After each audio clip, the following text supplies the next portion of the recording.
बुझता नइखे पिया पलंग पलंग से जुझता नइखे।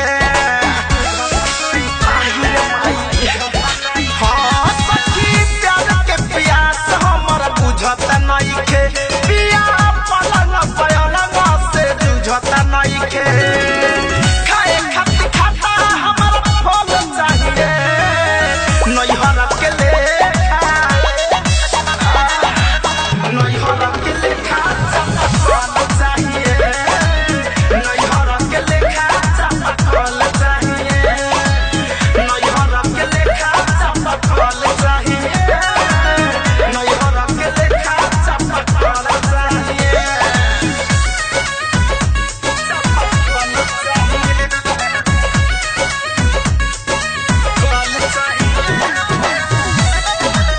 Sound recording studio याद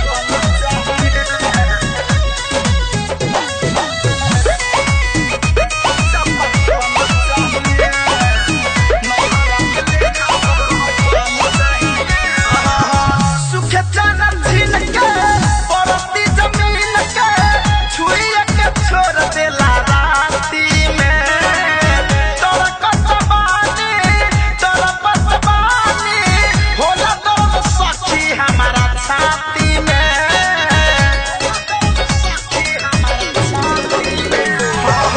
सुखे चनन झील के परती जमीन के छुइए के छोड़ देला राती में तोरा कसबानी तोरा बसबानी होला दर्द सखी मोर छाती में।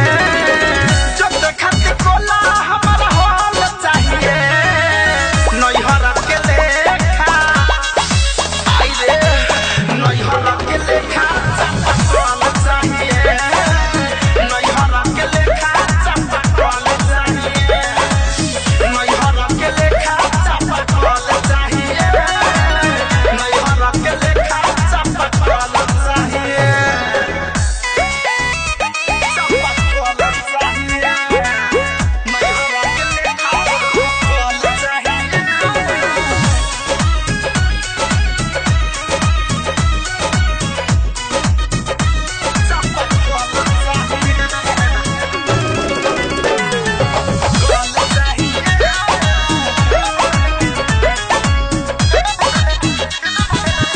बरिया दियारे नैहर के पानी कहियल रही मन मारी हो तनी न बुझाला पिया धनंजय के कैसे कही बिरज से बिहारी हो।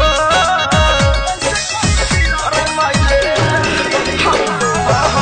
बरिया दियारे नैहर के पानी कहियल रही मन मारी हो तनी न बुझाला पिया धनंजय के कैसे कही बिरज से बिहारी हो।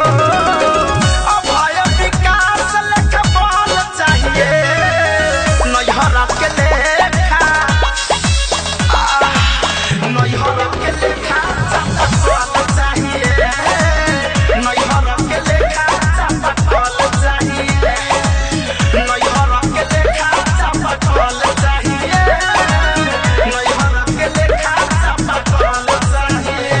सखी प्यार के प्यास हमर बुझत नइखे पिया पलंग पलंग से जुझत नइखे। खाए खातिर खाता हमर फल चाहिए नैहर के लेखा नैहर के लेखा फल चाहिए नैहर के लेखा फल चाहिए नैहर के लेखा फल चाहिए नैहर के लेखा फल चाहिए। Sound RCM music new app अभी डाउनलोड कीजिए हमारे गूगल प्ले स्टोर से और पाए भोजपुरी लोकगीतों का एक से बढ़कर एक ऑडियो वीडियो सॉन्ग बिल्कुल मुफ्त।